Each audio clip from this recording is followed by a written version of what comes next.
Welcome to the We Are the Medicine podcast. Today, I am humbled by the opportunity to speak to Karla Cain, who has been a longtime inspiration as well as what I consider to be a mentor for me in my life and in my Ayurvedic practice. Her passion, dedication, and determination to share the wisdom of Ayurveda and yoga makes her a true leader in the field of the healing arts. Karla is a certified Ayurvedic practitioner, yoga instructor, and founder of Sattvic Sage Ayurveda and Yoga in Phoenix, Arizona. As a Chicago native, she maintains a thriving practice of Ayurveda consultations, education, body therapeutics, seasonal cleanse programs, public and private yoga classes, and holistic business advisory, as well as yoga teacher certification training programs in both cities. She strives to be an advocate and a voice for the authentic practice and education of Ayurveda in the United States, supporting the establishment of education standards, supporting the credentialing and licensure to bring about fresh perspectives on Ayurveda as a viable form of clinical medical care for all people. I'm so very grateful for you for taking the time to talk to me today and share with my listeners your experience in this event we call life. Welcome, Karla. Thank you so much. It's my pleasure. What a beautiful welcome. Thank you. Yes. And as mentioned a little bit ago, we're going to start with something that's a little off the cuff, just a silly icebreaker. Okay. What is the most ridiculous fact that you know? That I know about most anything. Ridiculous fact that I know. Oh gosh, I'll have to think about that for just a second. I know lots of facts, and I don't know if this one would be ridiculous or just unusual. Mm-hmm. But I would say that the vibration of pure quartz crystal is 786,000 pulses per millisecond. Wow. So that is the highest vibrational substance on planet Earth, is pure quartz crystal. Oh my goodness. So I don't know if it's fun or ridiculous. Kind of ridiculous. It's kind of ridiculous because I can't really fathom that amount of vibration. Yeah. But wow, man, I guess that's what I'll envision now when I do my grounding practices. Yes. So for those of your listeners out there who do use crystals in their life, that's the fact. Wow. That's pretty amazing. And it, serves, it's pretty right on as far as, how they can grow out of pretty much nothing, right? Yes. In the center of the earth. And in fact, I think the big crystal cave that's in Mexico that they discovered just a few years back, there's these enormous crystals in there. They can only be in the cave for 10 minutes at a time because they radiate such great heat. It's like 140 degrees inside the cave. I would imagine you stay there too long, you might explode, right? Yes, that's exactly the case. They can't even stay next to them for a very long time. Wow. So it's fascinating. That is fascinating. Oh, I love that. Yeah, my listeners will love that fact. So we're going to start a little bit today about telling the story of your life story up to this point and how you've arrived in the space that you are in this moment.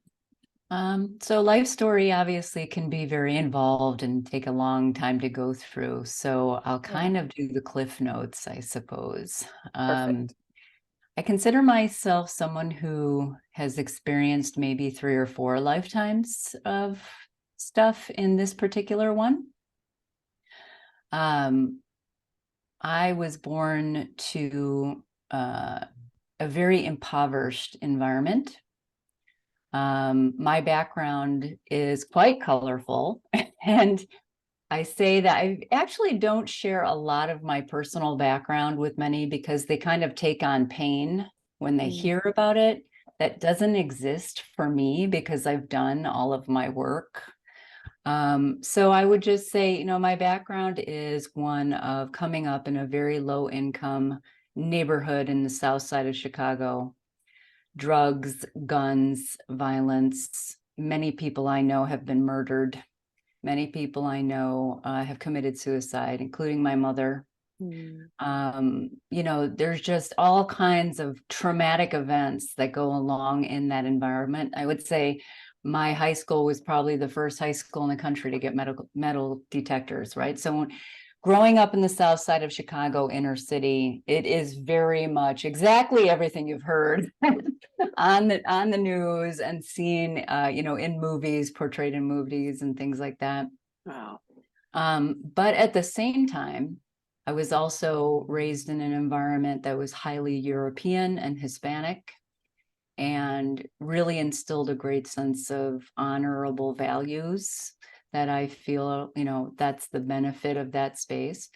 And I also look at my background as being one that really had to occur the way that it did in order for me to be an effective mentor at this time, because there is very, very little that anyone can share with me in their own healing journey that would, you know, cause me to cringe in any way. So I often tell all those I work with, you know, without going into my own details, I don't go into that discussion, but I say there truly is nothing that you could tell me that would startle me in any way, you know, whether that is, you know, violence, drug addictions, sexual abuse, you know, all of the things, you know, I've experienced all of the things in my life. And so I did not understand how to process that for a very long time. And what got me here today as an Ayurvedic practitioner, as a Vedic counselor, you know, as a mentor, so to speak, is just the sheer experience of life and being in the most darkest spaces that one could imagine, and really learning how to walk out of those spaces by doing work, by instilling medicine, by instilling self-care and healing in small stages, but mostly the desire to not allow my karma of this lifetime to dictate what is in front of me.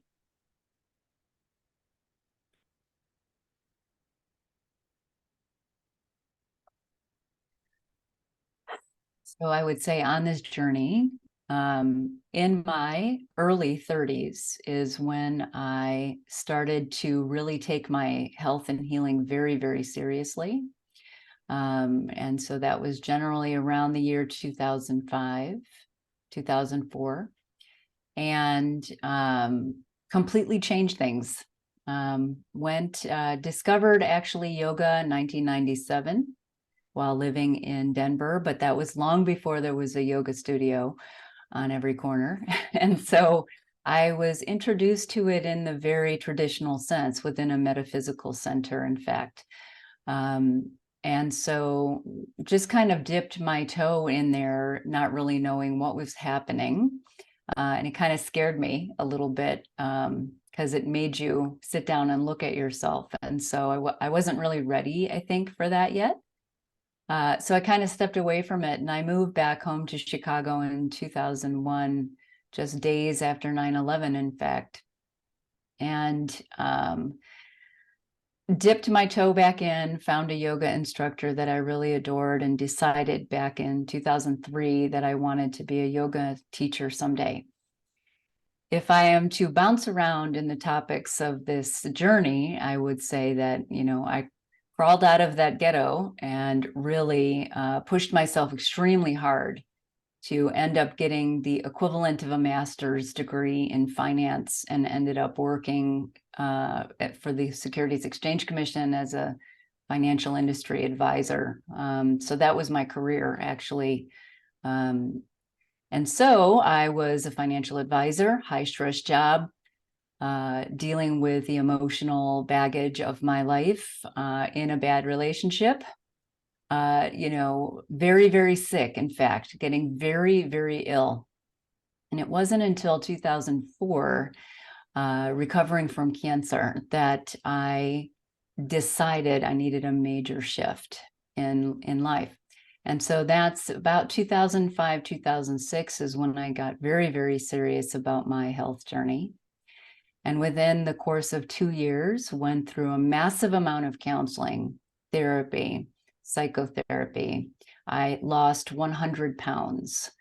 And on that journey of health, that just was making everything better, of course. In 2010 is when I discovered Ayurveda as the sister health care practice of yoga.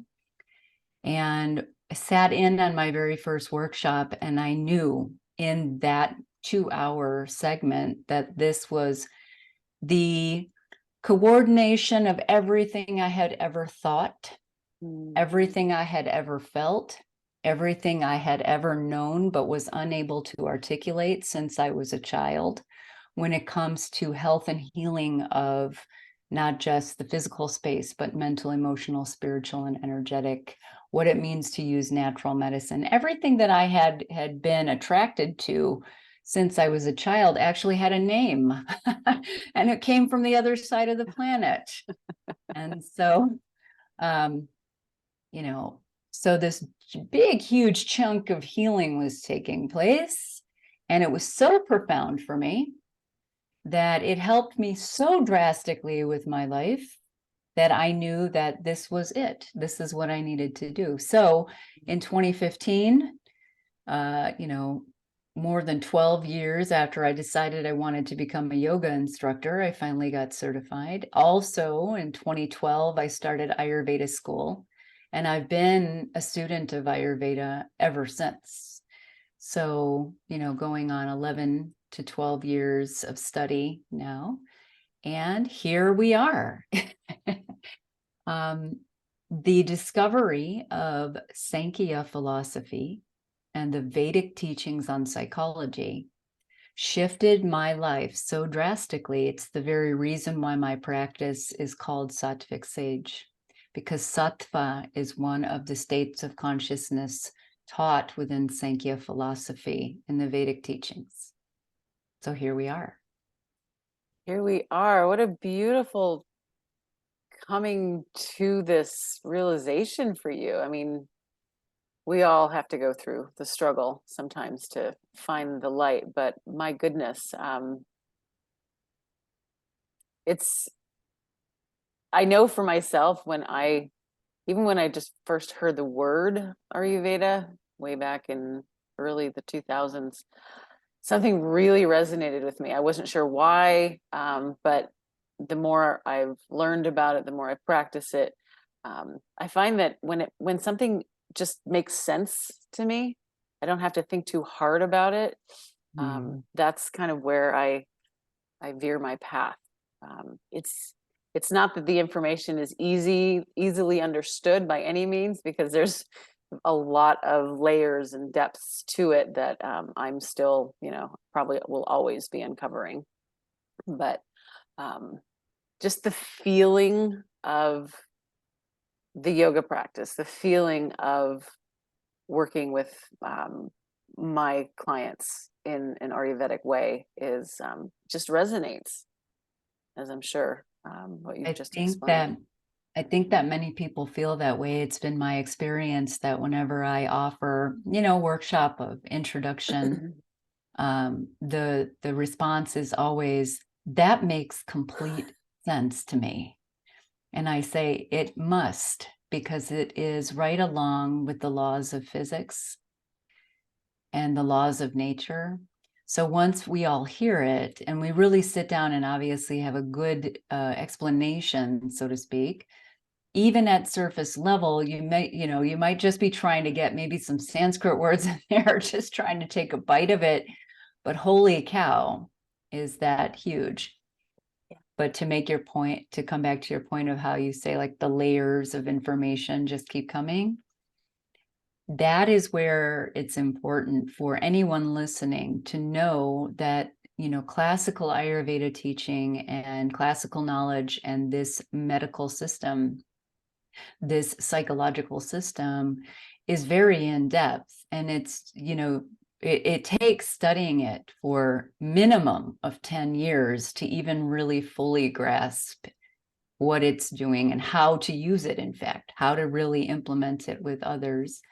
And so I'm someone who will always say, when you're working with a practitioner, no matter who they are, not me, but even just anyone, it's really to be cognizant of their background and their true, education in the practice, because unfortunately it's unregulated.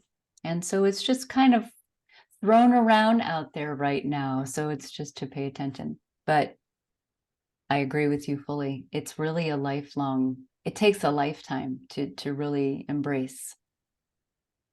And for myself, I know I didn't realize this till later in life, but I'm a bit on the dyslexic side. So reading and looking at these beautiful Sanskrit terms at the very beginning of my training, my practice, it was very intimidating for me. And I still, to this day, I still have a book by Simon Chvosky, I think his name is, Sanskrit Without Stress. And it's really difficult for me to sound these words out. And I know that is intimidating for people, just to see the word Ayurveda, to trust that. So what would be something that you could, that you would tell someone coming up, who is in training now, who might be interested in taking training for Ayurveda, how to allow it to come to you, as opposed to resist that urge to struggle and to learn it and to memorize it? My personal experience has been that you just keep going, you keep studying it. I remember when I opened my first Ayurvedic book for year one study, and I looked at the table of contents and I thought, there is no way I am ever going to understand all of this, or what these Sanskrit words are, or anything else. And so here I am. I open the book now and I can tell you absolutely everything, and so that's just self-doubt. I think that it's intimidating because it's different. And even the Sanskrit words, pronouncing them does just take practice. But the reason for that is that we don't use certain palate in our palate a certain way when we speak English.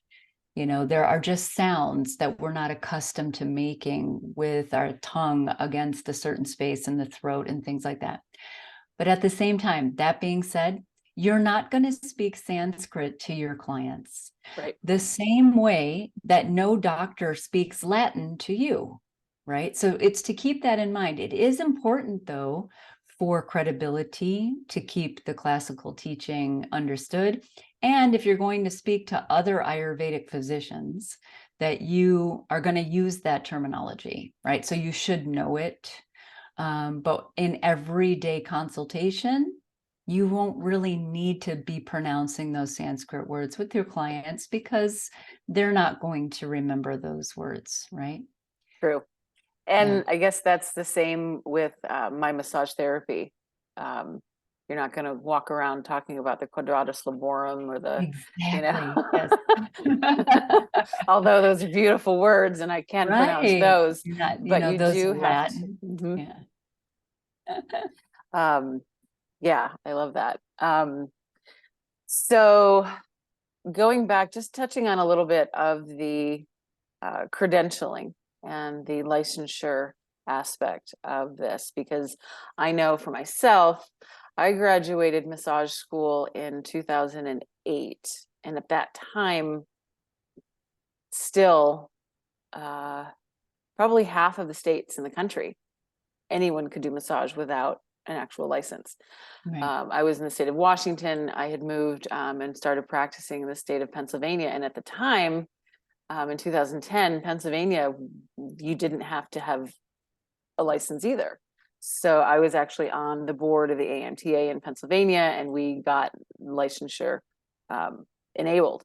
Fantastic. And yeah, and it's just an amazing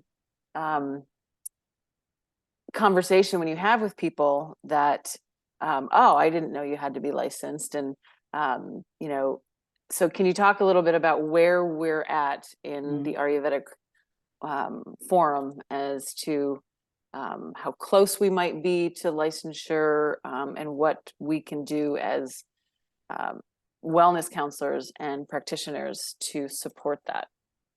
So right now there is no credentialing authority for Ayurvedic education in the United States. We're working on that. The National Ayurvedic Medical Association, which we refer to as NAMA, does have standards in place for practitioners.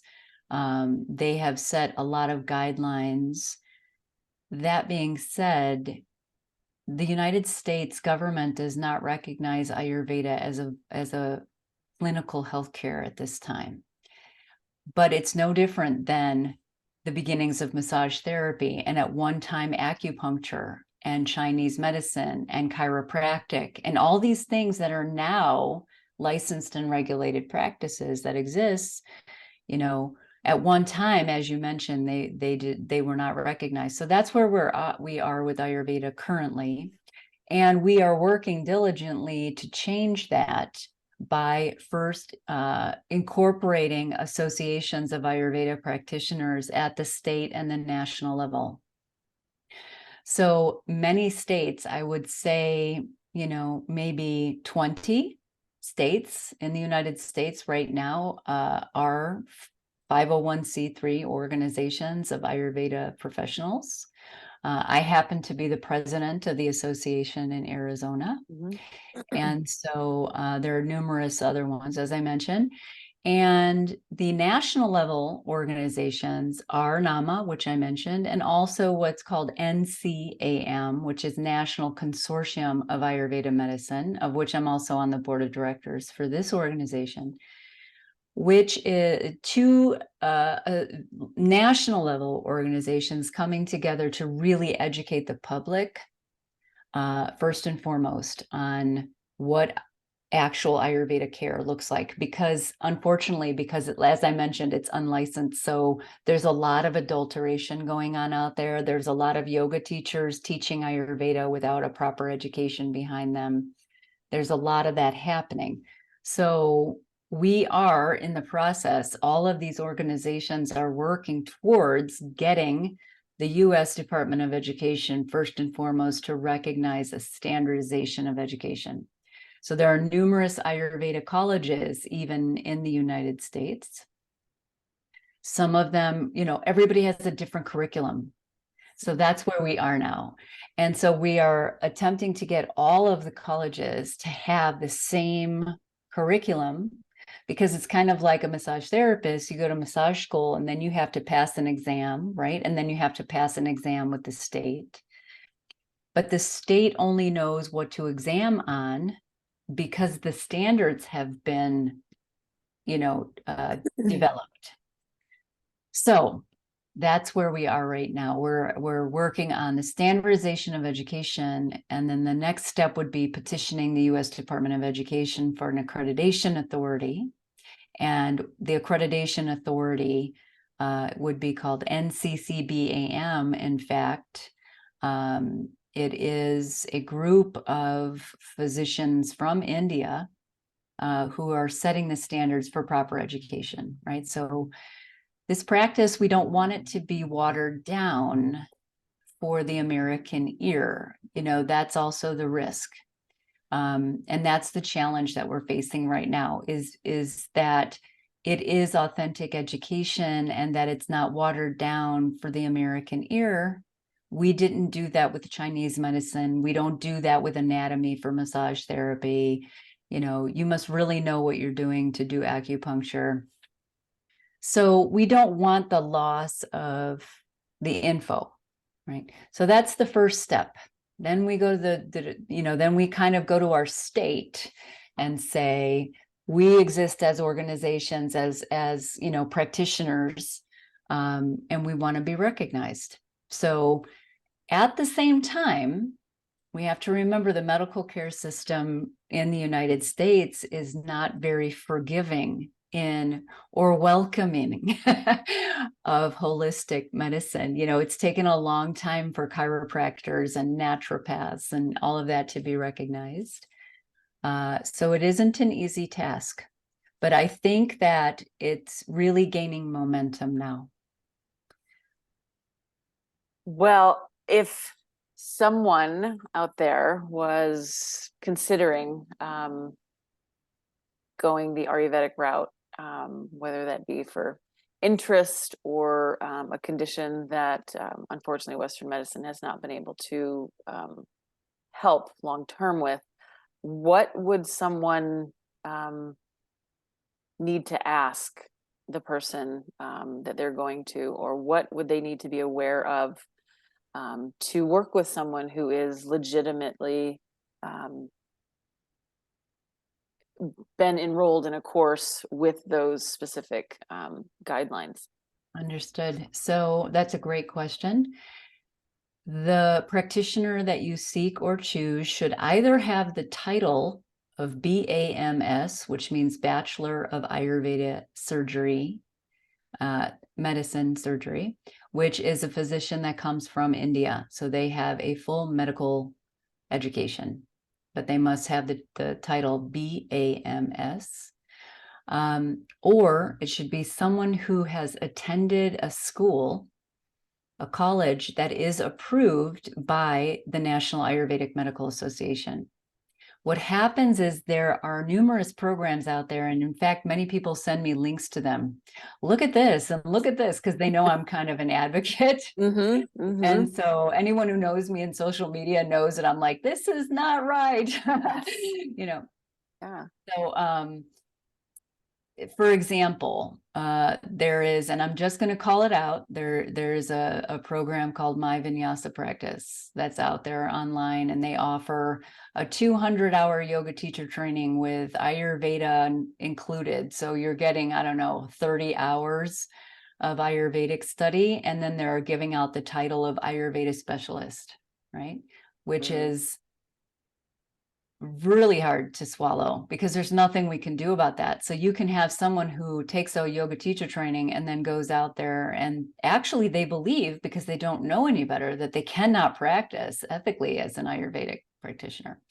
Or there's a myriad of online programs, $299 for this 500-hour program, and you're an Ayurveda physician, or start your career teaching Ayurveda, where this is like, so there's plenty of people doing this, right? So to answer your question, the practitioner should have gone to a college, like ask where they went to school. How many hours have you studied and where did you go to school? That school should be approved by the National Ayurveda Medical Association. If it's not, that means that their education does not meet the minimum requirement to be a practitioner. So generally, you have Ayurveda counselor, and that's about 800 hours of study. And that's kind of like basically food, digestion, lifestyle practices. And then you have Ayurveda practitioner, which tends to be an additional 1,000 to 1,500 hours, where you're still using herbal medicine and food to treat more clinically diagnosed illnesses. But again, as a practitioner in an unlicensed medical field, right? You cannot ever conflict with a medical authority. So I tell all of my clients, right? I will never tell you not to take medicine prescribed by your doctor. So don't think that Ayurveda, like coming to Ayurveda, means that you have to give up your medical. No, this is not, we're very complementary, all of that. So long answer to the question. I go on tangents, sorry. I would say really understanding that, proper Ayurveda education is not cheap. It's medicals. You have to go to anatomy and physiology and study. Then Ayurvedic anatomy, Ayurvedic physiology, which is a whole different, viewpoint. And it costs thousands of dollars. Like this tuition, can be level 1 can be $8,000. I mean, anything that's too cheap and sounds too good to be true usually is. So what these online schools do is, and they might even be from India. You know how much $200 is in India, right? So they're selling certificates, basically. So someone who goes to an online school who's never touched another human being or taken their pulse or looked at their skin or anything, it's just not the proper way. No, it's not. And it brings back a lot of frustration that I had when I first started practicing my massage. In that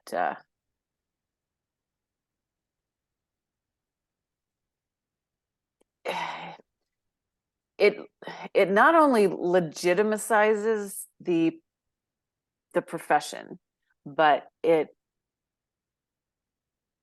casts a I don't know what the right word is, a capability level and a trust level with your clients that you've done the work. I have seen the Ayurvedic certification, $99. And I crawl out of my skin like I did 10 years ago with the whole massage thing. My partner and I, we used to be quite diligent when we would go get work done, body work done. And it was very evident a couple of the times that they had not had near, the amount of hours, what my hours were, over 1,000 hours, I think, for massage therapy training. And so it's obvious. So it's just a word of caution for anyone listening that it's like choosing a Western GP. You ask your friends and family what their recommendations are. You do your homework when you're about to work with someone in a complementary healthcare field. Right. And, my suggestion is too, you can go on to the website for the National Ayurvedic Medical Association, and there's a directory of all of those registered, in the state. And you, of course, have to meet educational standards, and actually to be a professional member of NAMA the way I am, you have to take an exam to prove your competency. So there's that also. So that's the easiest way to find someone, would be that directory. Also, there's other areas that you could seek help from. So the American Association of Ayurveda Professionals is out there, AAAP, all these acronyms, the National Consortium of Ayurvedic Medicine, as I mentioned, NCAM. There's a lot of good resources to find out where to go to seek a proper practitioner. Because the risk here this is the risk that we're so concerned about with just anyone, going out there and teaching Ayurveda, because it's the trendy thing to do right now. And all our yogis, are like, hey, I'm an Ayurveda person now, it's trendy and it's exotic. And so it's spreading actually like wildfire. And this is why it's so great that we're having this conversation. So it's not to be boring or technical or anything like that, but it's just to know that this is a deeply and profoundly healing practice. I have many, many case studies of people who've reversed hypothyroidism, who have reversed infertility, I have case study after case study and testimonial after testimonial. So this is very, very serious. The risk here is that people who don't know what they're doing go out to practice and give advice. Then it doesn't work for someone, or it makes them sick, and, things are not working well. And then the consensus will be, well, Ayurveda doesn't work. But it's because you didn't work with someone who was doing the right things, right? Right. So that's very, very important. Very important. And so I want to kind of segue into what what is coming into fruition for you and your experience out there in Arizona. I was just able to watch your replay of your discussion on the Sattvic Sage Sanctuary. So, as concise as you can. I know there's so much to talk about with it, and it's so exciting.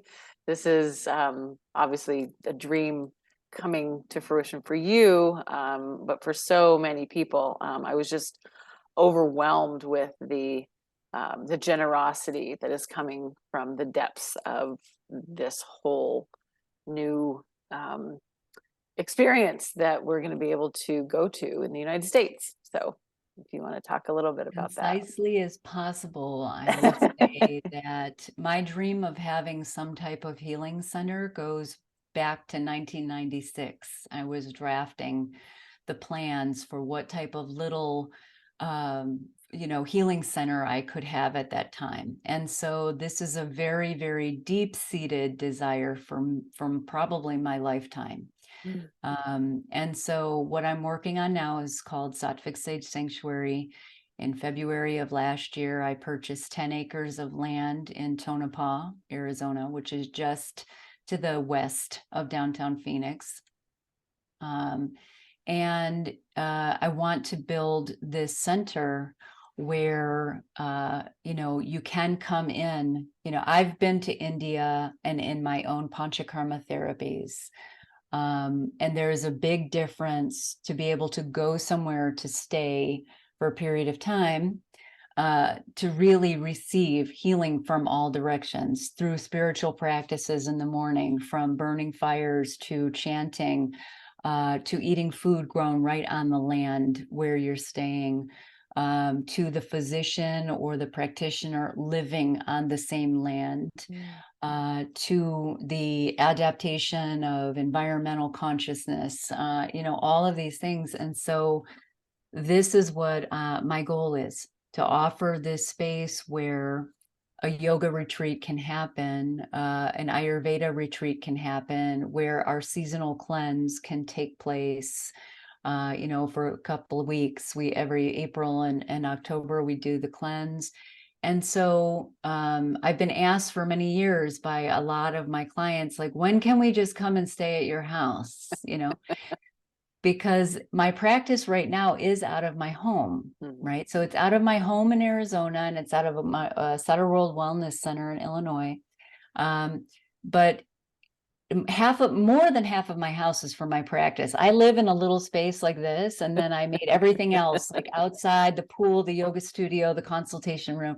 So, but I've maximized what I can do here, and I don't have the accommodation space. So what I'm trying to create is the fairy tale land, or the Disneyland of Ayurveda, so to speak, where all of the healing modalities, there will be a labyrinth on the desert land. There will be a huge fire pit with surround seating. There will be a sweat lodge. There will be, all the four directions, will be admired, right? So my grandmother was born on Rosebud Reservation in South Dakota as Aglala Blackfoot Sioux, right? So bringing those components of my bloodlines into this healing space, all of it though. And then traditional Ayurveda therapy, proper food, everything, not just for retreat, for someone, someone can come for retreat, but they can come for cleanse. They can come for the day and have consultation just like they do now. But it's really my really true goal with all of this is to create a sanctuary, just as I said. Like, the world is loud and noisy and argumentative, and it's just getting stronger and stronger. All of this technology, all of this information, AI is coming, robots are coming, like, we don't have to fear any of that, because it's no different than 1985 when I watched Get Short, and they were talking into the watches that I have on my right hand right now, and so we were all freaked out about what that futuristic space looked like. And here we're living in it. And so we see with the smartphones and all this, it's not really anything to be afraid of, you know. And life in general is not very different than it's been since the dawn of man. There's always been war, there's always been famines, there's always been pandemics, there's always been migration, there's always been all of the, you know, climate change. All of this has always occurred since the last 100,000 years. But our ability to know about it now is what has changed. So the noise is so loud and it's overwhelming everyone so much that we forgot who we are. And so if I were to say, what is my soul mission with this sanctuary? It's for someone to walk in the door and remember who they are. Remember your true nature as a human species on a planet that circles a star in the middle of infinity. Just take a moment to drink water, to swim in the pool, to burn a fire, to stare at the stars, you know, and just turn the phone off and really allow a deep sense of release of all that noise and anxiety and resentment for the times, you know. So that's what's underway. And I actually just have put all those plans together. As you said, you watched the presentation. That is on my website also. There's a link for it called Sattvic Sage Sanctuary. It's just one of the tabs. And I am seeking support. You know, it's a very expensive project to build on raw land. You know, I have to build, you know, dig water and, you know, everything. Yeah. And so it's a $940,000 project, of which I have 550,000. But for the remainder, I am seeking support for that. So happy to talk about that when it's time. Yeah, that's perfect. We'll have the information of where people can find you in the description of the show for sure. And when I promote the episode, we'll plug that in a little bit as well. Awesome. I think that there are so many different levels of care that you're going to be able to provide there that the reach is just going to be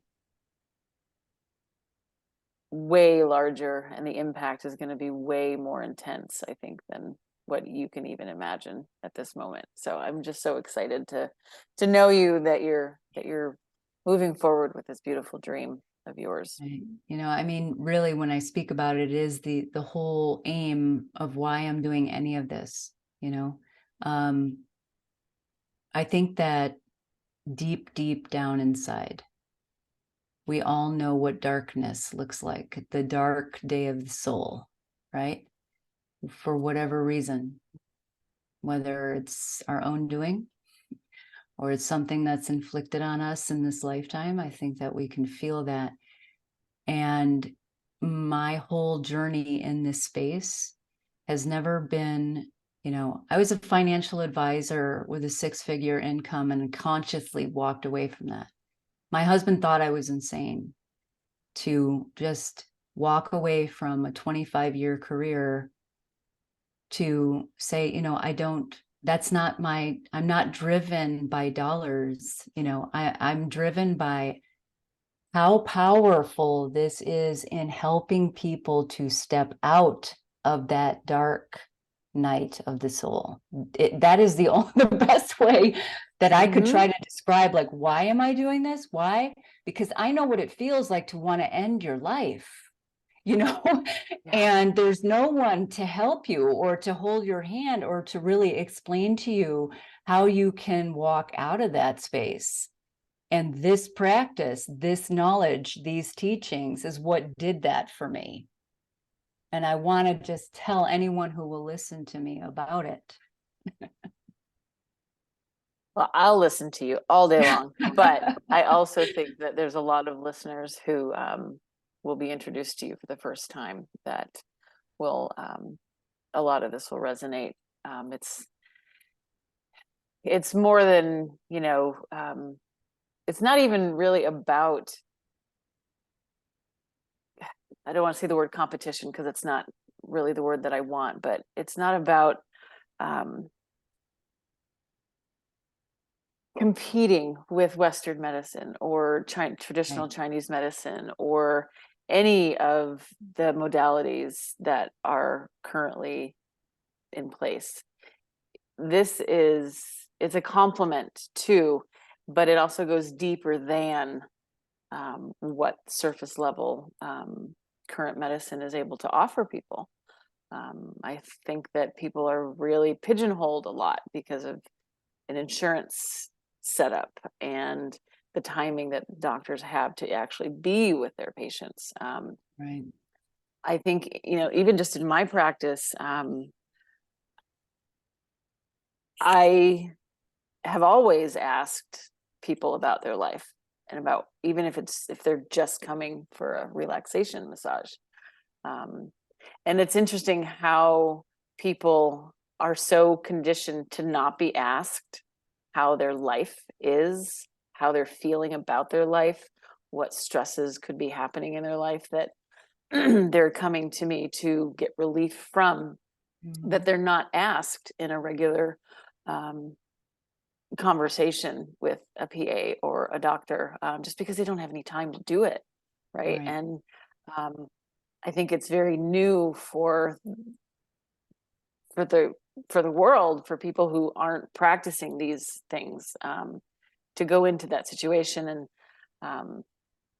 I want to be able to tell people that they have choices, right? That they have options far beyond what they've been conditioned to do. My parents, prime example of what the doctor says is truth, what the doctor says is gospel, and this is what we do, and we don't question it. This is the course of action. And for whatever it's worth, sometimes it's just not enough. We crave more than being handed a script. We crave more because our soul knows what is supposed to feel good and how we're to be on this planet. So I would say that the conversations that I have with clients, the first thing I really want, tell them is that you may have come here for the Ayurveda diet, right? Quote unquote, the Ayurveda diet. People hear about that. The food is medicine. So food is always a very big component of the practice. And that is very, very true, because Ayurveda uses food as medicine. We're in a space where the fitness industry is shouting things at us, keto and Whole30 and oh my gosh, count your protein macros. Do you have enough protein? And go to the gym and run on the treadmill. And, so when people want to be healthy, then they start taking a bunch of supplements and, they're trying to meal prep, and it all becomes this big stressed out thing where it's all about calories and nutrients and, and so that's not this. Number one, it's like, we're just going to keep it simple because we're going to look at the actual function of food, how it functions. What does it do? What is its karma on the body? And this is through the laws of physics. So you can check this out as much as you want and cross-reference it all you want. It's never wrong. But it's a level of food science that doesn't exist anywhere else. So that's wonderful. That's the first thing. But see, I use myself in my own mind as an example all the time. I was 100 pounds overweight. I knew how to lose weight. It wasn't a question of what I should do. Go to the gym, get on a treadmill, don't eat at 10 o'clock at night, don't eat garbage, don't eat, everybody knows what to do. So if I just give you the list, here's the food list, for you based on your Prakriti and Vikriti. If you feel like crap, if you feel like shit, you're going to take that, throw it in the fire, and it's going to be on to the keto diet. So that's not what happens here. What happens here is, where's the missing link that prevents you from taking care of yourself? If you're pre-diabetic, right, and you can't seem to give up your addiction to sugar, then we have to maybe sit down and contemplate what diabetes looks like, right? So we can mentally go through, like, this is kind of what you need to contemplate as you eat sugar, because this would be the future, right? So it's very much psychological. See, illnesses don't come to us out of the clear blue sky. They come based on what we are doing to ourselves. And this is even for marathon runners. Everyone's convinced that marathon running is this wonderfully healthy activity to do. And actually, it is the exact contradiction. Running and running and running and running and running tells your subconscious nervous system that you are in danger. So you're in a consistent state of fight or flight. And you are burning up the entire endocrine system with that level of adrenaline, right? And you're probably suffering from chronic anxiety and you don't know why, right? And then when you turn 55, you need knee replacements. So marathon running is an unnatural human activity. We are designed to run if our life is in danger, not for no reason. If we saw an animal running around in circles for no reason, we would put it down, because it obviously has a mental problem. So we have to just, again, remember how we're designed and who we are, and that our illnesses are a direct result of our choices. And we have to figure out where the disconnect is in the mind, because that's where the healing begins.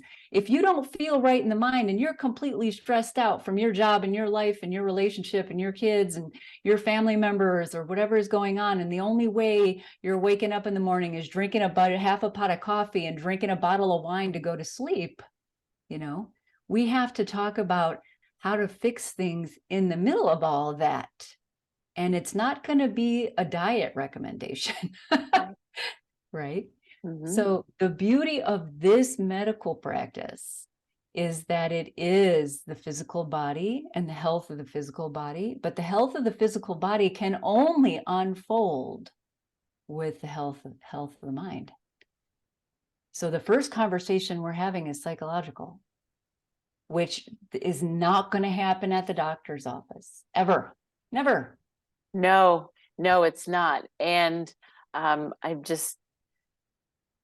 it's an interesting shift in my practice in the last year or so, that I have been going further into people's emotional state, the reasons why they have the diabetes, why they have this, why they feel a certain way every single day. And I don't know, this is absolutely zero disrespect to my Native American brothers and sisters, but I think at one point, at one life that I may have lived, I think I may have been dubbed she who makes people cry, because I can't have those conversations with people without having a complete, utter release from them.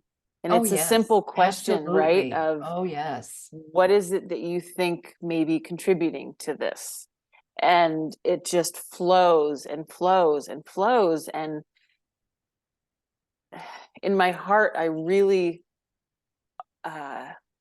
want people to see that as a chance for growth, as a chance for change, as making a different choice. But I think a lot of people are really afraid of that, which is why they don't go there. Well, it's because that's what they've been taught, right? So I have large boxes of tissue in my room because absolutely, I don't know if it's the minority of people who actually do not have that release in these conversations. So I would say that it's very common, yes, that we're kind of getting to the heart of the matter, right? So if we have an illness, it has stemmed from our choices, and our choices have stemmed from our trauma. And so we have to backtrack through all of that in a very peaceful, loving, and non-judgmental way. And that's why I say, I know I had to experience all the things I've experienced in my life for me to be an effective space holder for this, because you have to have that strength of space holding for those who are ready to have that release. And they always apologize. Every tear comes with an apology. And I say, see, that's what you were taught, that you should repress your emotion. And repressing your emotion is the first stage of disease. And so we as human beings, when we have emotion in the mind, whether it's anger or sadness, fear, whatever it is, the body immediately reacts to the mind, right? So when I say you want a good indicator of the mind, body, spirit connection, I'll give it to you. What happens to your body when you have a very sad thought go through your mind? And most people will say, oh, you get tired, you get depressed. And I say, no, water comes out of your eyes. And they sit there and think, oh my gosh, you're right. And I say, this is a physical, immediate physical reaction to the mind to release the tension, to release the emotion, to process the emotion, right? Even when we shake, if we get really angry and we just start shaking and we break out in a sweat and we turn all red, that is the body's reaction to download that emotion. So when we repress emotion, then we end up a ball of nerves. And then we're a ball of nerves, and then we don't eat, and then we don't sleep, or maybe we're angry and we're resentful. And then that's going to determine how we make other choices in our life, because we might even self-sabotage to be a martyr. I'll show them. Oh, we have all kinds of psychological things that we have to contend with. So these are the topics we're having here to say, like, if you have this going on, we have to backtrack and see where this started, because that's the only way that in little teeny baby steps, we're going to walk out of this.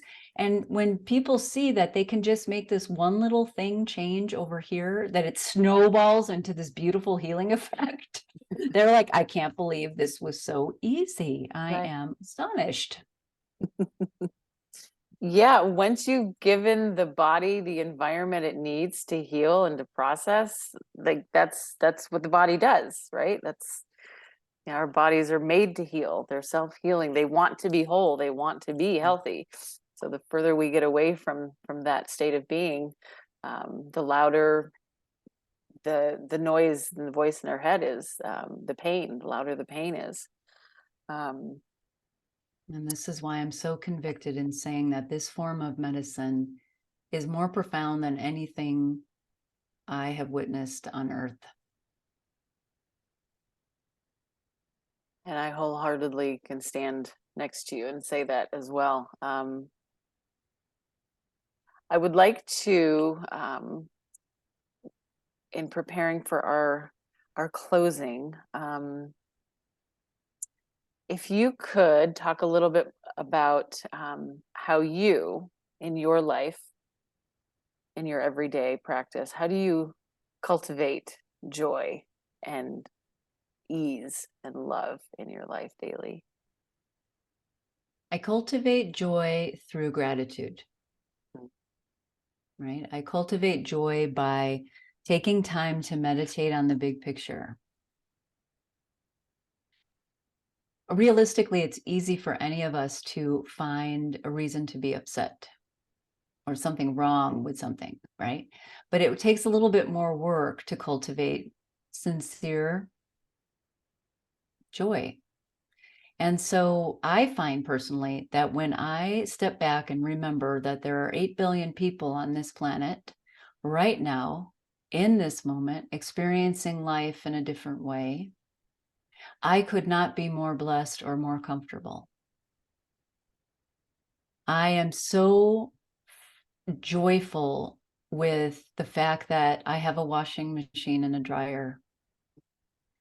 You know, we can take a basket of laundry to the washing machine and be like, how come I always have to do the laundry? And what am I, the only one who works around here? And I've got to wash these clothes every day for these people, right?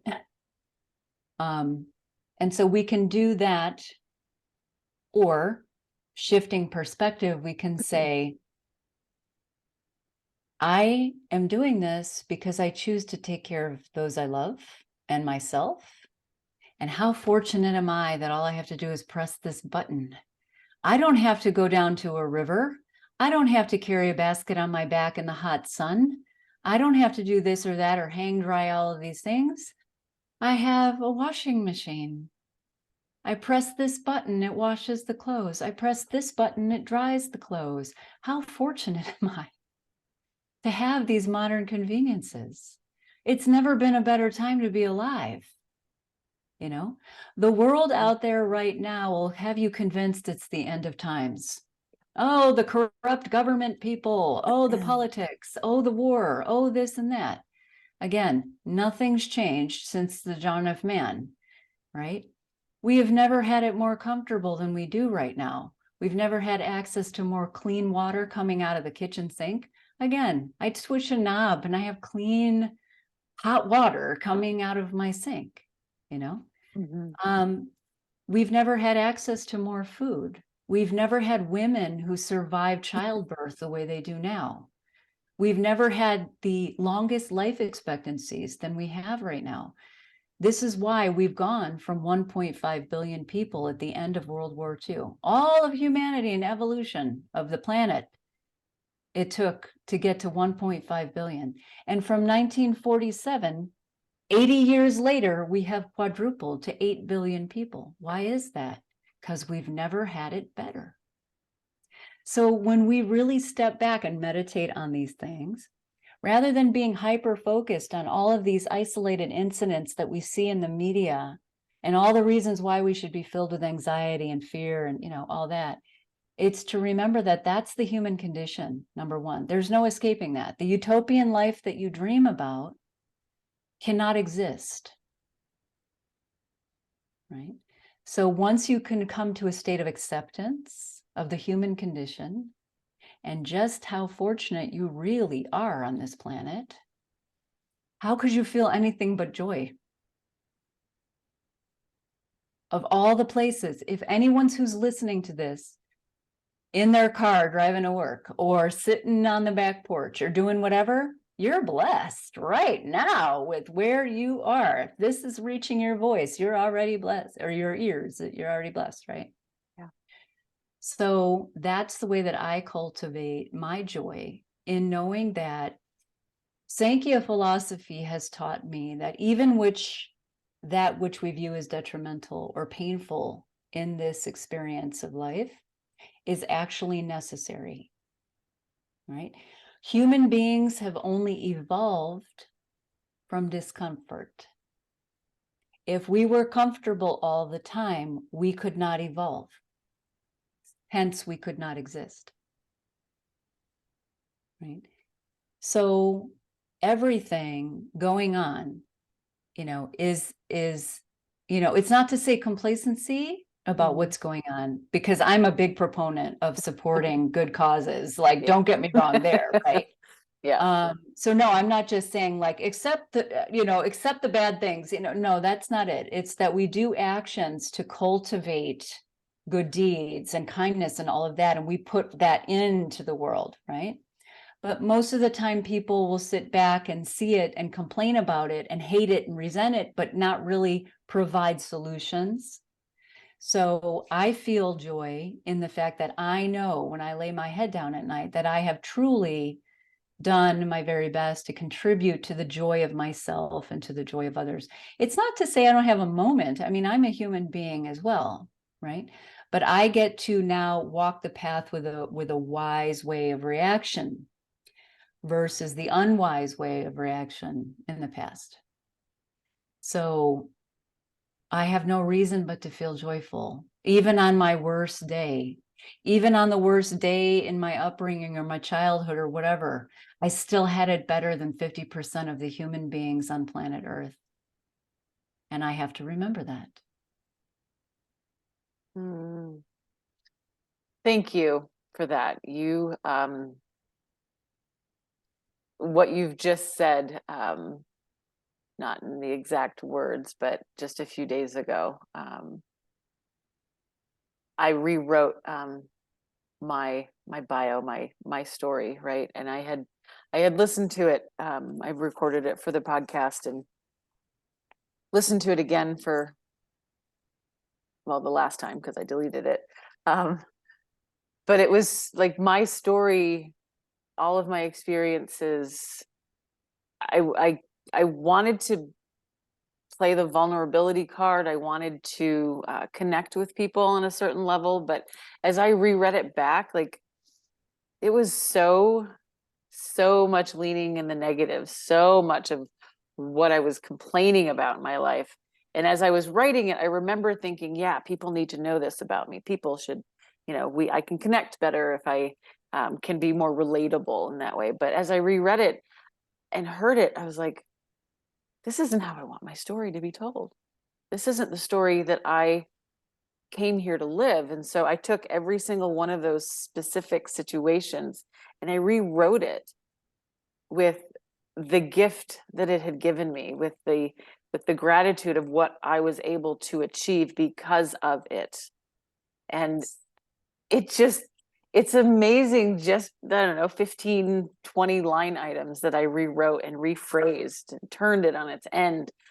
Like I've literally been on cloud 9 because for this whole 50 some odd years of my life, I've been like, oh, my life was so this, my life was so this. But now I'm like, oh my God, my life has been so much this. And I was just with a client this morning and she was commenting on the gray hairs that are coming into her head and how she just can't stand to look at herself in the mirror. And I said, well, why? And she says, it reminds me of my mother-in-law. And I was like, oh, apparently that's not a very pleasant story. And she said, no. And she told a little bit about it. And I was like, well, why don't you just change your story about it then? Mm-hmm. She's like, she kind of looked up at me from below, and she's like, that's really beautiful. I just might have to do that. I was like, see, you already feel better. Like you have the power to change the story that you want to tell. Mm-hmm. And so that is a lot of what this podcast is meant to provide for people, to give them an opportunity to start seeing things from the opposite side of the spectrum, right, as opposed to where they feel that they have been told they have to be. Yes, any one of us, I think, can very easily hold on to our trauma or that which makes us uncomfortable or which has hurt us in the past. That's very easy to do, right? It actually takes more work to witness the experiences and ask the question of, instead of why is this happening to me, ask the question of, what is this teaching me? But you have to also be willing to let go, because some of us can become, our identity can be attached to our past, right? I could very easily say, I'm this tough chick from the south side of Chicago, right? But actually, that's not me. That's not the label, right? So we can hold on to the persona, or we can hold on to the trauma, because many people don't know how to exist without their trauma. Or many people actually say that they want to heal, but they don't really want to. They're very comfortable with their illness and they actually enjoy talking about it a lot. And so that can happen. You have to have a very open mind. You have to have you have to be strong. You have to be open. You have to be vulnerable, right? You have to be humble also. Right. I'm like, I have this very strong voice, right? So I always tell everyone, like, please don't let that fool you, because I'm a big old pink teddy bear inside of here with this big old open heart that cries all the time. But it might not sound like that on the outside, but you have to be open and to not think you know everything already. This humility has to come to say, I don't really know. And I need to be open to learning how to shift and change things, to find that joy, to release the stories of yesterday, and know that that's not what defines what's in front of me. Right. Right.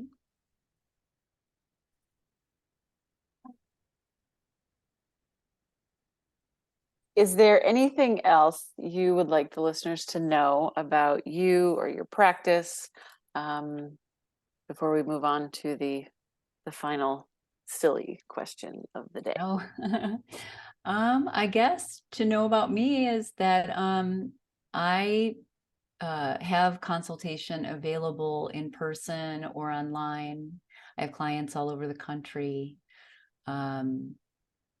I am home based in Phoenix, but I do spend 3 months in Chicago each year for yoga teacher training.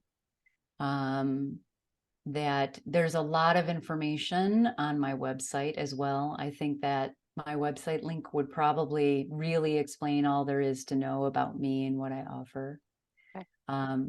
And that, if they ever feel called to support the causes of holistic healing and what we've spoken about here today, I would absolutely welcome any thoughts, ideas, comments, time, money, donations, monetary, whatever it is for the sanctuary.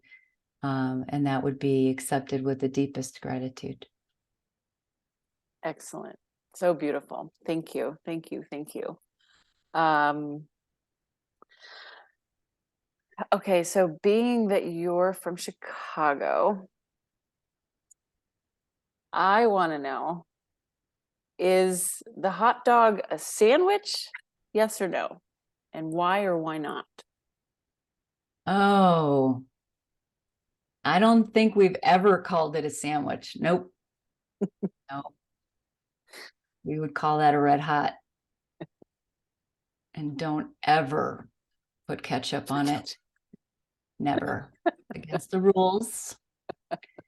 You can have pickles on it. You can have mustard on it, onions. You can have all kinds of things, but never ketchup. Thank you for The playing best along. place to get it is Maxwell Street. But no, it is not it's not a sandwich. It's a dog. It's a dog.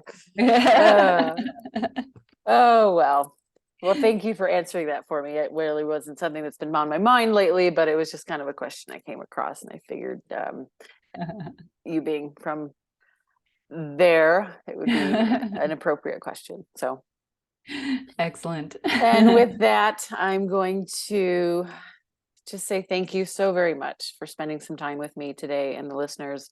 In the description of the show, you'll find all the ways that you can reach out to Karla. And on that note, I will say thank you. And Thank you so much for inviting me. I really, really appreciate it. such a blessing to speak with you.